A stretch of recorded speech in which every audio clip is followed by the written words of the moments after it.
Hey Adele, happy Friday. I'm going to tell you a couple stories about clients that have come in this week. I work with a lot of people on stress, overwhelm, anxiety, and I think most people have some clue that it might have a little bit to do with how you grew up. Maybe it's possible. And it's possible that something related to mom and dad could be part of the mix. Not that we're bashing them. It's just the reality. And a phrase that keeps coming up with many of my clients, especially clients that have done a lot of reading, self-help books, and therapy, is a phrase that I've heard twice in the last 3 days. She did the best she could. How many of you can relate to this phrase, right? I'm upset about something, and I have sort of traced it back into the time my mom or maybe my dad, blah, blah, blah, blah. And you know what? She did the best she could. He did the best he could. And as grown-ups, we know that that's true, right? And it sometimes doesn't depict the whole picture.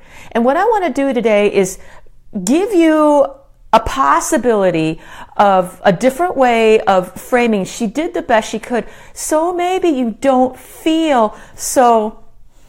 She did the best she could. Very grown up, very responsible.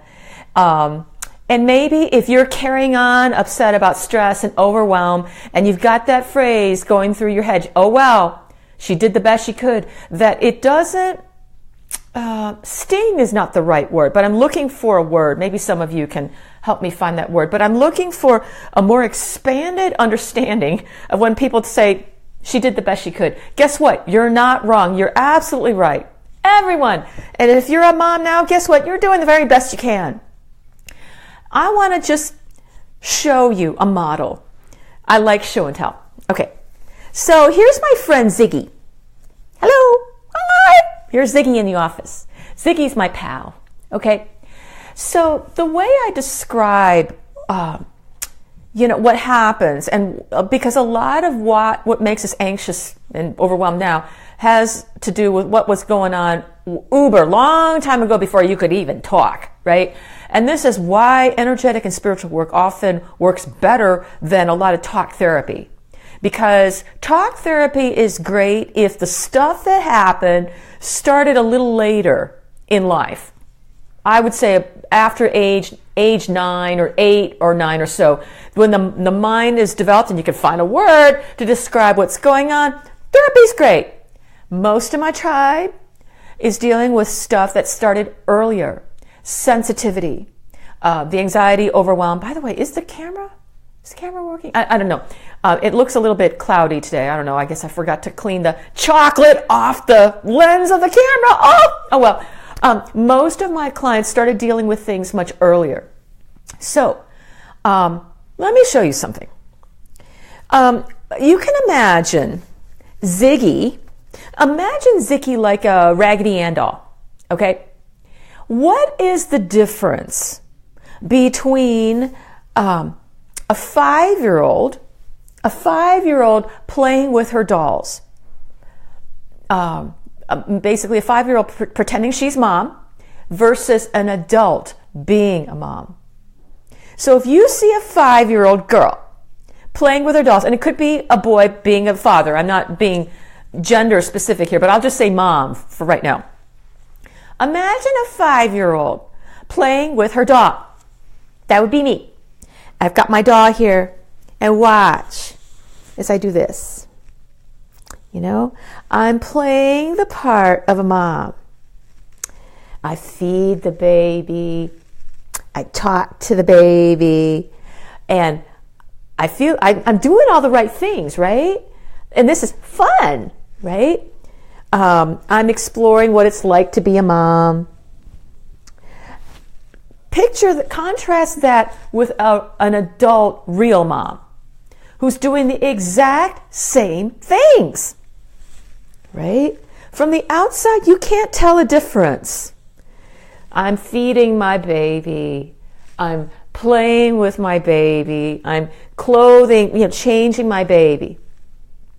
So to the outside, no one can tell the difference. right? Between a mom who's treating her baby like a 5-year-old would treat her dolls versus perhaps a more mature mom who is truly mothering her baby. No one else can really tell. The only person who knows the difference is the baby. Now, I'm impressing this on a lot of my clients because there's often a lot of confusion. She did the best she could. She fed me. She, did all these things that from the outside, isn't that what a mom's supposed to do? Yeah, but the only person in the room, not even other adults walking around, who really know how present that mom is for the baby is the baby. And presence is more adult mothering, although it looks the same as a 5-year-old. Guess what? The focus is different. If you're 5 years old and you're playing with your dolls, well, the focus is you, right? I'm doing this to feel good about me. Aren't I a good mom?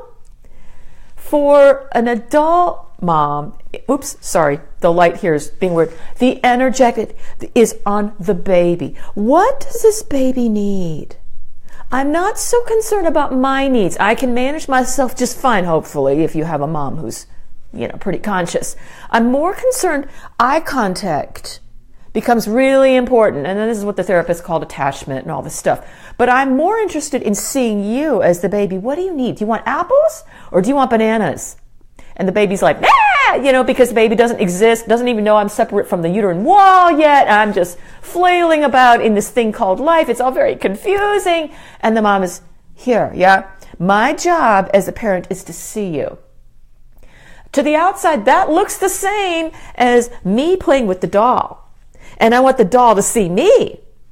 You see, the only person who really knows whether you got what you needed or not is you. So if you're feeling weird and anxious, I hope just understanding this clip helps you understand why. Because a lot of my clients feel guilty. She did the best she could. And I'm like, yeah, she did. No one else could tell. And in fact, maybe even to the neighbors on the street, she's a great mom. Did you see how she drives her kids around, how she does all this stuff for her kids? And isn't that lovely? And everyone says, oh, good job. You're being a great mom. The only person who really knows is that baby. That would be you. So trust your inner experience. Just because things looked great from the outside doesn't necessarily mean you had a mom that was fully present and able to see, do you want apples or bananas today? And I'm so interested in you. Did that happen? For most of my clients, no. It became about the baby. Oh, mom's having a good day today or a bad day. I better not cry or sit still and don't breathe. Whatever it is, it got wonked out. And that leads to a whole slew of anxiety, overwhelm, issues later. Let me tell you. So my goal today is I hope this gives you food for thought. The next time you think about your childhood and you feel guilty, mom did the best she could. You're absolutely right. And if you have a sense that you might have had a mom who is more of a 5-year-old playing with a doll than a fully present adult mom who's done her inner work, who's so interested in you and bringing you out, it's okay.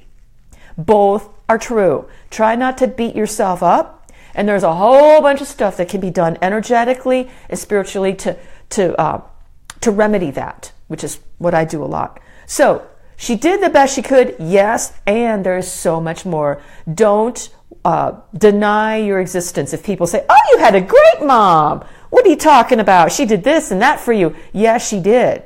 It looked great to everyone else, but you're the only one who's able to say, did you get what you needed? And if you didn't, it's all right. We're not bashing anyone. We're not bashing mom. She obviously did do the best she could do. And there's more.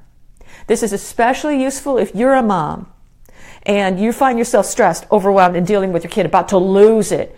Come on in, get some help, get some modeling so that you are not feeling like a 5-year-old with a doll, but a fully present woman or man who can do this for your child. Bring your child out instead of expecting your child to prop you up, which we know we don't want to do that. Okay, so I hope this clip gives you some food for thought. She did the best she could, or he did the best he could, mom, dad, whoever. That's true. And if you didn't get everything you needed, don't believe what it looked like. You were there. You would know. The only person in the room who really knows is Ziggy, you know? So I hope that's useful. I never know. I'm putting these things out. And until next time, rock it out and have an amazing weekend. Thanks.